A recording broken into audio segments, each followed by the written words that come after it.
দুইবারের বেশি প্রধানমন্ত্রী নয় তারেক রহমান। মৌলবাদ থেকে দেশকে রক্ষা করতে হবে আসিফ নজরুল। বিনামূল্যে আজীবন চিকিৎসা পাবেন গণ-অভ্যুত্থান আহতরা। নূর ক্ষমা না চাইলে আইনি ব্যবস্থা চিফ প্রসিকিউটর কার্যালয়। সংস্কারকে অগ্রাধিকার, এরপর নির্বাচন, ইসলামী আন্দোলনের আমির। পুলিশ বাহিনীকে নিজেদের প্রমাণ করার এখনই উপযুক্ত সময়, স্বরাষ্ট্র উপদেষ্টা। দুইবারের বেশি প্রধানমন্ত্রী নয় তারেক রহমান। বিএনপির ভারপ্রাপ্ত চেয়ারম্যান তারেক রহমান বলেছেন, বাংলাদেশে স্বৈরাচারী ব্যবস্থার যেন রিপিট না ঘটে সেটি নিশ্চিত করতে বিএনপির সংবিধানে এমন ব্যবস্থা রাখতে চায় যাতে কেউ পরপর দুইবারের বেশি প্রধানমন্ত্রী না থাকতে পারেন।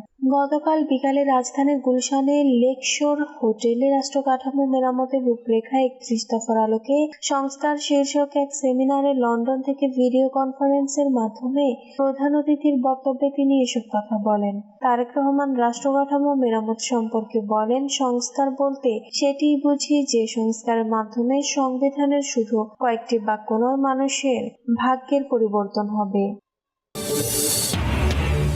মৌলবাদ থেকে দেশকে রক্ষা করতে হবে আসিফ নজরুল।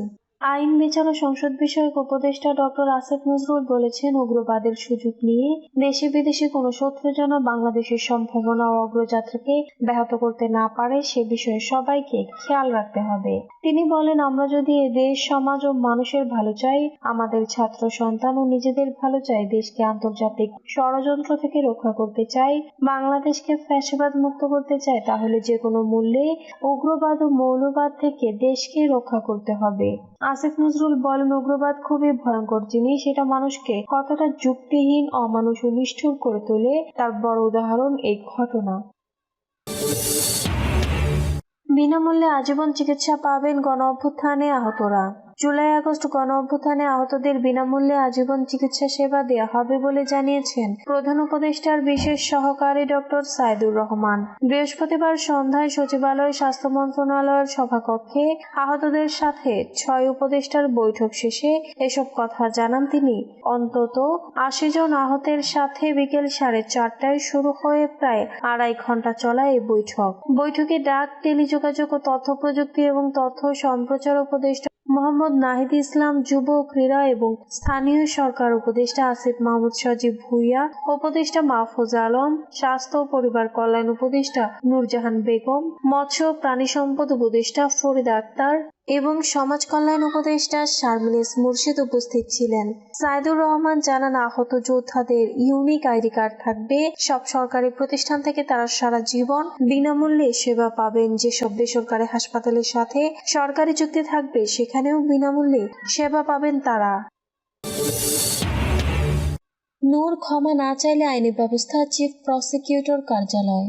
গণ অধিকার পরিষদ একাংশের সভাপতি নুরুল হক নূরের বক্তব্যে ক্ষুব্ধ হয়ে বক্তব্য প্রত্যাহার করে ক্ষমা না চাইলে আইনি ব্যবস্থা নেওয়ার হুঁশিয়ারি দিয়েছে আন্তর্জাতিক অপরাধ ট্রাইব্যুনালের চিফ প্রসিকিউটরের কার্যালয়। বৃহস্পতিবার কার্যালয়ের প্রশাসনিক কর্মকর্তা মাসুদ রানা স্বাক্ষরিত এক প্রেস বিজ্ঞপ্তিতে এই হুঁশিয়ারি দেওয়া হয়। এতে বলা হয়, বৃহস্পতিবার বিকেলে নূর আন্তর্জাতিক অপরাধ ট্রাইব্যুনালের চিফ প্রসিকিউটরের বিরুদ্ধে আওয়ামী লীগ ও জাতীয় পার্টির সাথে বৈঠকের ভিত্তিহীন, বানোয়াট, অসত্য এবং উস্কানিমূলক কিছু অভিযোগ করেন। বিজ্ঞপ্তিতে উল্লেখ করা হয়, তার এসব মিথ্যা অভিযোগ গণমাধ্যম ও সামাজিক যোগাযোগ মাধ্যমে ছড়িয়ে পড়েছে। নূরের এই বক্তব্যের ফলে আন্তর্জাতিক অপরাধ ট্রাইব্যুনাল এবং চিফ প্রসিকিউটরের মর্যাদা ব্যাপকভাবে ক্ষুণ্ণ হয়েছে।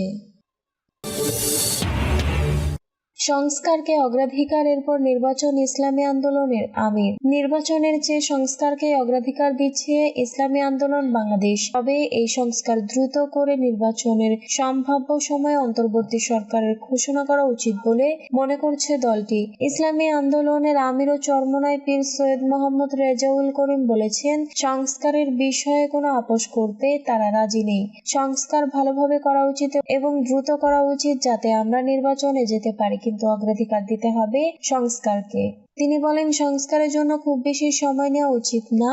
সময়ের কথা বলতে হলে আমি মনে করি এটা 1 বছর বা 1.5 বছরের মধ্যে হওয়া উচিত। 1987 সালে গঠিত ইসলামী শাসনতন্ত্র আন্দোলন পরবর্তীতে ইসলামী আন্দোলন বাংলাদেশ নামে রাজনীতির মাঠে সরব হয়। পুলিশ বাহিনীকে নিজেদের প্রমাণ করার এখনই উপযুক্ত সময়। স্বরাষ্ট্র উপদেষ্টা লেফটেন্যান্ট জেনারেল মোহাম্মদ জাহাঙ্গীর আলম চৌধুরী বলেছেন, পুলিশ বাহিনীকে সেবা প্রদানের মাধ্যমে নিজেদের প্রমাণ করার এখনই উপযুক্ত সময়।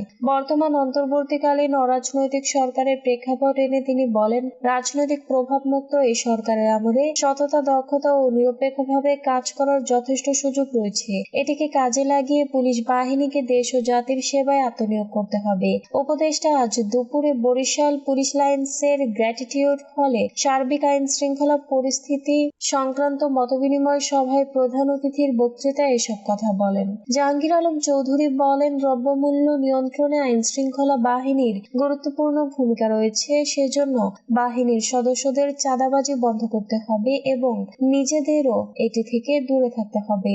তা না করতে পারলে বাহিনীর সুনাম ক্ষুণ্ণ হবে এবং 5 আগস্টের শহীদদের রক্ত বৃথা হয়ে যাবে। এ সময় তিনি আইন শৃঙ্খলা রক্ষায় কমিউনিটি পুলিশিং এর উপর গুরুত্ব আরোপ করেন। স্বরাষ্ট্র উপদেষ্টা বলেন, সাদা পোশাকে কাউকে গ্রেপ্তার করা যাবে না, পরিচয় ছাড়া কাউকে আইনের আওতায় আনা যাবে না। তিনি বলেন, পুলিশের বিভিন্ন থানায় থাকা, খাওয়া ও শৌচাগারের ব্যবস্থা ভালো নয়। পুলিশ সদস্যদের এসব সমস্যা সমাধানে মনোনিবেশ করতে ঊর্ধ্বতন কর্মকর্তাদের নির্দেশ প্রদান করেন তিনি।